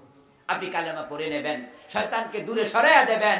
আল্লাহর ব্যাপারে কোনো গবেষণা করা দরকার নেই। আমার বন্ধু, আপনাকে শয়তান কনফিউজ করবে। আরে বেটা, আখিরাত আছে, জান্নাত জাহান্নাম আছে, তোরে কইলো কেডা? কনফিউজ করবে, কনফিউজ। আমাদের ঢাকা সাভারে বিশাল বড় একটা হাসপাতাল আছে, বেসরকারি হাসপাতাল। ওই হাসপাতালে যিনি ট্রাস্টি, নাম বললে চিনবেন, যেহেতু এটা মিডিয়া আসছে বললে অসুবিধাও নাই, ডাক্তার জাফরুল্লাহ, নাম শুনেছেন? আচ্ছা, জাফরুল্লাহ সাহেবকে একজন সাংবাদিক প্রশ্ন করছে যে আল্লাহর ব্যাপারে আপনার ধারণা কি? ওনাকে কেউ কেউ নাস্তিক মনে করতো আর কি, হয়তো সাংবাদিক সেজন্য প্রশ্নটা করেছে যে আল্লাহর ব্যাপারে আপনার ধারণা কি। উনি বললেন যে থাকলে থাকতেও পারে। কি বললেন? খেয়াল করেন, কনফিউজ, মানে উত্তরটা কি? কনফিউজ। শয়তান এসে আপনাকে বলবে জান্নাত জাহান্নাম আছে, আখিরাত আছে, তুমি কেমনে জানলা? দেখছো নাকি? ও দোস্ত, আমি আপনাকে বলি ইউমিনুনা বিল গায়বে, এই আয়াত ভালো করে বুঝেন, মেনে নেন। আমার বন্ধু নাস্তিকদেরকে আমি বলতে চাই, নাস্তিকেরা, তোমাদের জন্য আমি 30 সেকেন্ড স্পেশাল কথা বলি। এই ভিডিওর মাধ্যমে নাস্তিকদের কাছেও মেসেজ যাবে। লাখ লাখ লোক এক একটা ভিডিওতে ভিউ হয়ে যায়। আমার বন্ধু নাস্তিক, এই পৃথিবীতে দিন দিন এখন বেড়ে যাচ্ছে, কিয়ামতের আগে আরো বাড়তে থাকবে। নাস্তিক বন্ধু, তোমাদের বলছি শোনো, তোমরা বলছো আখেরাত নাই, আমরা বলি আখেরাত আছেই। আমরা রস্যই যোগ করে দিলাম, শুধু আছে না, আছেই। তোমরা যা আখেরাত নাই তার দলিল দাও। নাস্তিকরা বলবে দলিল তো নাই, আমরা আন্দাজে কইছি। তো আমরা বলি আখেরাত আছে, তারা বলবে তোমরা দলিল দাও দেখছনি। আমরা বলবো দেখি নাই, আল্লাহ কইছে বিশ্বাস করছি। এবার তারা বলবে তো তোমরা আমরাটা তো প্রায় কাছাকাছি, তোমরাও দেখো নাই আমরাও দেখি নাই। এবার নাস্তিক বন্ধু, তোমাদের আমি বলতে চাই, আখেরাতে যাওয়ার পরে ধরে নাও দরা খাইয়া গেলা যে জান্নাত জাহান্নাম আছে, তখন কি হইব? যদি তোমাদেরটা ঠিক হয় তাহলে আখেরাত বলতে কিছু না থাকলে তোমাদের যেই দশা আমরার হইব ওই দশা। কিন্তু আমরারটা ঠিক হইলে তোমরার খবর কি?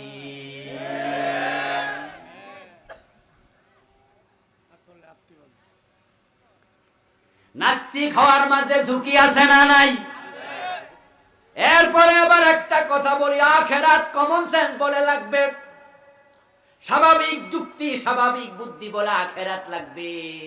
এর কারণ কি বন্ধু, এবার শুনুন।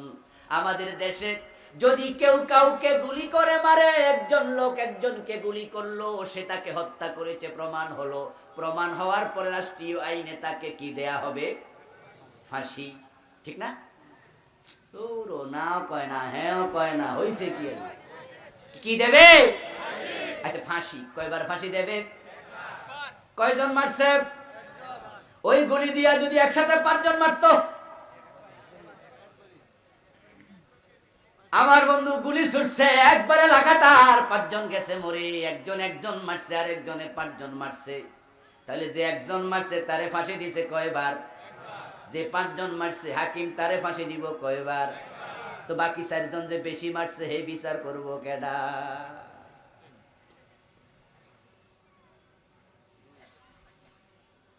আমার বন্ধু, ইসলামের দুশ্মনীর ক্ষেত্রে আমরা আবু জেহেলকে দেখেছি, আবার কাফের হিসাবে আমরা আবু তালেবকেও দেখেছি। আবু তালেবও কাফের, আবু জেহেলও কাফের। আবু জেহেল দুশ্মনী করেছে রাসূলের, কিন্তু আবু তালেব দুশ্মনী করে নাই।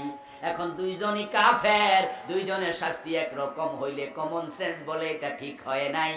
তাই আখিরাতের মাঝে আরেকজন আদালতের বিচারক দরকার আছে না নাই? তিনি 5 জন খুনকারীকে 5 বার শাস্তি দেওয়ার ক্ষমতা তার আছে।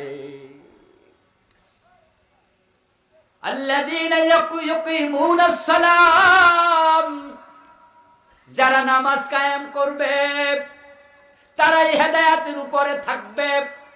যার নামাজ নাই, লা দীনা লাহু লিমান লা সালাতা লাহু, যে ব্যক্তির সালাত নাই, নামাজ নাই, ইবনে আব্বাস ইবনে মাসউদ রাদিয়াল্লাহু তাআলা আনহু বলেন, ওই ব্যক্তির আসলে দ্বীন নাই, ঈমান নাই। নবী মুহাম্মদ বলেন, একজন কাফের একজন মুমিন পার্থক্যকারী হলো শুধু নামাজ। মান তারাকা সালাতাম মুতাআম্মিদান ফাকাদ কাফার, যে ইচ্ছা করে নামাজ ছেড়ে দেয় সে কুফরি করে।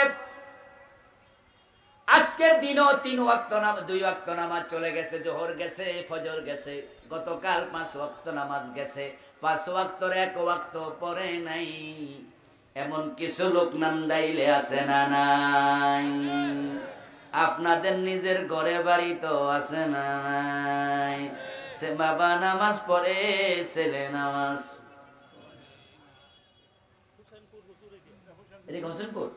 ও আচ্ছা, নান্দাইলের কাছাকাছি না? আমার কাছে নান্দাইলে মনে হয়েছে আর কি। কি উনি আবার নান্দাইল কইতাছে নাকি? আমার বন্ধু, আজকের মাহফিল 2-1 জন বেনামাজি থাকার সম্ভাবনা আছে না নাই? আপনি মাহফিলে এসেছেন, আপনি টুপি মাথায় দিয়েছেন, পাঞ্জাবি পরে আপনি মসজিদে যান, ঈদের নামাজে হাজির হন, আপনি ওয়াক্তিয়া নামাজি নন, আপনি সিজনাল নামাজি। যে ওয়াক্তিয়া নামাজ ছেড়ে দেয়, রাসূল বলেন মান তারাকা সালাতাম মুতাআম্মিদান ফাকাদ কাফারা, সে ব্যক্তি কুফরি করে। সুতরাং বন্ধু, 5 ওয়াক্ত নামাজের যত্ন নেবেন, নামাজ খুশু খুজুর সাথে পড়বেন। ইয়াকিমুনাস সালাহ, নামাজ শুধু পড়লে চলবে না, নামাজ কায়েম করার কথা আল্লাহ তাআলা কোরআনে বারবার বলেছেন, এখানেও নামাজ কায়েমের কথা বলা হয়েছে। কায়েম মানে হলো এই নামাজের ব্যাপারে যত্নবান হওয়া, এই নামাজ নিজে পড়া, নিজের পরিবারকে পড়ানো, নামাজ রাষ্ট্রের মাঝে আইন কায়েম করা, আইন বানায়া নামাজ পড়ার ব্যবস্থা করা। আজান হতে দেরি, দোকান বন্ধ হতে দেরি হবে না, রাষ্ট্রকে আইন প্রবর্তন করার নাম হলো নামাজ কায়েম। আমরা অনেক ওয়াজ করেছি, তাবলীগ জামাত নামাজের ব্যাপারে এত ওয়াজ করেছে, এত চেষ্টা করছে, এমন চেষ্টা আর কোন জামাত করে না। প্রতিদিন হাজার হাজার মসজিদ থেকে আসরের পরে গাছতে বের হয়, হাজার হাজার মসজিদ থেকে আসরের পরে মসজিদের বাহিরে 3-4 জন 5 জন মিলে দোয়া করে, আল্লাহ আমরা দাওয়াত নিয়ে যাচ্ছি, আমাদের দাওয়াতে তাসির করো, আমাদের লোকদেরকে নামাজি বানাও। তারা দোয়া টোয়া করে এবার ফিফরার মতো দল বাঁধে, ঠিক না? এলোমেলো হাঁটে না, লাইন ধরে, পিপিলিকা যেমন দল বেঁধে লাইন ধরে হাঁটে, সুন্দর করে যায়। রাস্তার সামনে পাইছে এক বেটারে, ধরছে সুপার গ্লু দিয়া। 5-6 জন আছে, ডাইনে একজন, বামে একজন, সামনে একজন, পিছে একজন, এমন ভাবে খাড়াইছে পলানোর জায়গাও নাই। এবার যিনি আমির, উনি এবার বলছে, ভাই নামাজ নামাজ নামাজ নামাজ নামাজ নামাজ পড়ুন। হ্যাঁ বেটা ও শুইনা ভাবছে যাওয়ার জায়গা নাই, রাজি হইয়া যাই, কই যে ভাই ঠিক আছে যান পড়মু। কথা হইলে চলেন, কয় না লুঙ্গি খারাপ, লুঙ্গির ওজর দিয়া বাঁচে না, বাঁচার সুযোগ নাই। ধরবে, নামাজে আনবে, পীর সাহেব কয় নামাজ পড়ো, বক্তা কয় নামাজ পড়ো, 3.5 লাখ মসজিদের খতিব কয় নামাজ পড়ো, হুজুর কয় নামাজ পড়ো, মা বাবা কয় নামাজ পড়ো। ফজরের টাইমে সালাম ফিরিয়ে দেখেন মসজিদ খালি। 1 কাতার, 2 কাতার, 1.5 কাতার, হাফ কাতার, এমন মসজিদও আছে ইমাম আর মুয়াজ্জিন ছাড়া মুসল্লি একটাও নাই। ওয়াজ গেল কই? আসর মাগরিবের নামাজের পরে দেখবেন বাজারের মসজিদে নামাজ পড়ে সালাম ফিরায়া বারান্দায় দাঁড়াবেন, দেখবেন দোকানে আছে কত হাজার, মসজিদে আছে কয়জন। কুরবানির ঈদের সময় দেখবেন কুরবানির গরু বাজারে, আসরের টাইমে জমজমাট বেচা কেনা, মুয়াজ্জিন কয় হাইয়া আলাস সালাহ, পাবলিক কয় আগে গরু কিনি, ঠিক না? হাইয়া আলাস সালাহ ডাকলো, যায় না, হাজার হাজার লোক গরু কিনতেছে, কিনতে কিনতে আসর শেষ, গরু বাড়ি নিতে নিতে মাগরিব শেষ। এটা নামাজ কায়েম নয়। আল্লাহ তাআলা আকিমুস সালাহ বলে অর্ডার করেছেন, নামাজ কায়েম করো। ও তাবলীগের ভাইয়েরা, ও পীর সাহেবের মুরিদেরা, ও আলেম উলামারা, নামাজিরা, নামাজ কায়েম করতে আল্লাহ বলেছে। কায়েম তখন হবে যখন সংসদ ভবনে আইন পাস হয়ে যাবে। আজান হওয়ার পরে দোকান খোলা থাকলে লাইসেন্স বাতিল হবে। ইমাম আবু হানিফা, শাফি, মালিক, আহমদ ইবনে হাম্বল রাহিমাহুল্লাহ 4 ইমাম একমত, কোন বালেগ যদি নামাজ না পড়ে প্রমাণ হয় তারে জেলে দিতে হবে। জেলে নিয়ে প্রশিক্ষণ দাও, নামাজি হইলে সারা হবে, এর আগে সারা নাই। ইমাম শাফি রাহিমাহুল্লাহ বলেন, জেলে দেওয়ার আগে কিছু পিটুনিও দিও। একটু কল্পনার জগতে জানতো, বাংলাদেশে যদি আগামী সপ্তাহে আইন পাস হয়ে যায়, আজান হওয়ার পরে সবাই মসজিদে যাও, ঘোরাফেরা করবা না, দোকানপাট খুলবা না, বন্ধ করে যাও। বাজারের মসজিদে আজান হলো, দোকানদাররা শাটার ফেলে দিল, ক্রেতাও মসজিদে বিক্রেতাও মসজিদে, সকল যুবক মসজিদমুখী হয়ে গেছে, মুসল্লিরা হয়ে গেছে। একটু কল্পনা করুন তো, নামাজের ওয়াজের দরকার আর আছে নাকি? বরং এক এক মসজিদে 3 বার 5 বারও জামাত হওয়া লাগতো। 90% মুসলমানের দেশে সংসদে নামাজের আইন করার সুযোগ আছে না নাই? সংসদে অধিবেশনের সময় আজান হবে, স্পিকার, প্রেসিডেন্ট, প্রধানমন্ত্রী, যিনি সংসদের নেতা থাকবে, ইমাম হয়ে নামাজ পড়াবে। সচিবালয়ে সচিব ইমাম হবে, মন্ত্রণালয়ে মন্ত্রী ইমাম হবে, ডিসি অফিসে ডিসি ইমাম হবে, টিউনো অফিসে টিউনো ইমাম হবে, চেয়ারম্যান যেখানে থাকবে চেয়ারম্যান সাহেব তার অফিসে ইমামতি করবে। এইভাবে যদি শুরু হয়ে যেত, এই দেশে ঘুষ নামক জিনিস আর থাকতো না।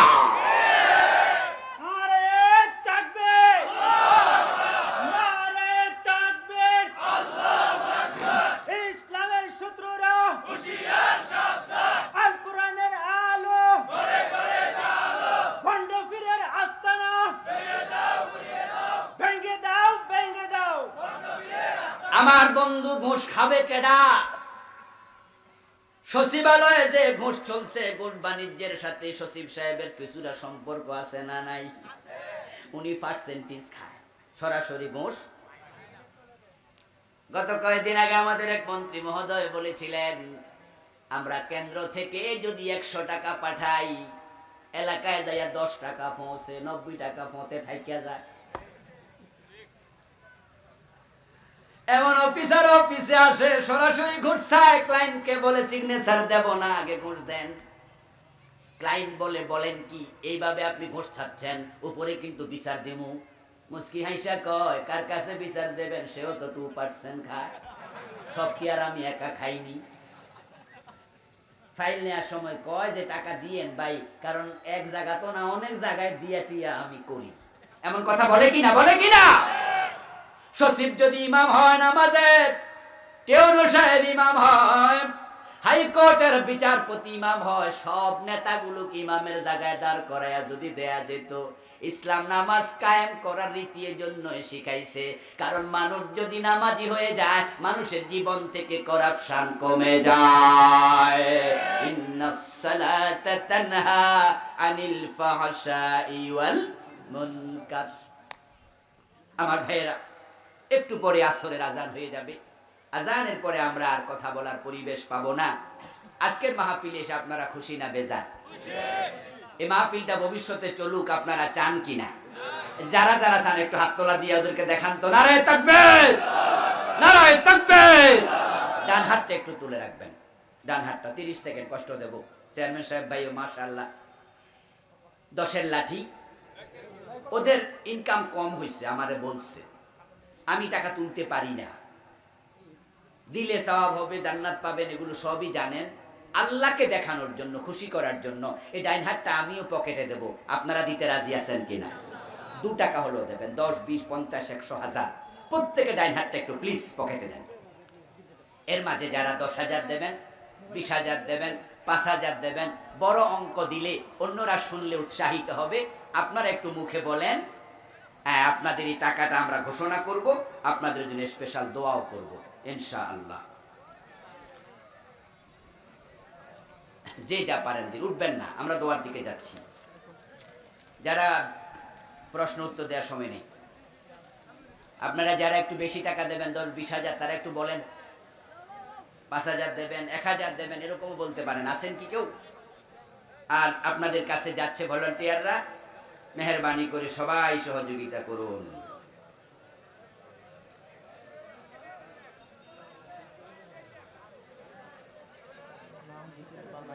কোন নাম?